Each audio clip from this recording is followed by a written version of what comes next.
അല്ലാതെ ഞാനായി മാത്രമായി.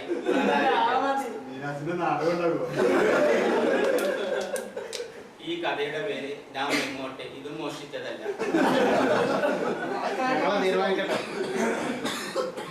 ഓ, ഘോര ശബ്ദം കേട്ട് ബാബു വരാന്തയിലേക്ക് നോക്കി.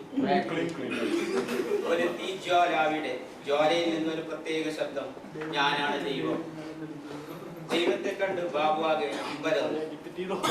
പിന്നെ ധൈര്യം സംഭരിച്ച് പറഞ്ഞു, എന്റെ പ്രാർത്ഥന സഫലമാക്കി തരുമോ? നിന്റെ പ്രാർത്ഥന കേൾക്കുന്നുണ്ട്, പക്ഷേ നീ എനിക്ക് 5 നേരം വണങ്ങുന്നില്ല. പാവപ്പെട്ടവർക്ക് കൊടുക്കേണ്ട തുക നീ കൊടുക്കുന്നില്ല. നിന്റെ മാതാപിതാക്കളെ കഷ്ടപ്പെടുത്തുന്നു. പിന്നെ എങ്ങനെ ഞാൻ നിനക്ക് ഉത്തരം നൽകും? കഴിയില്ല.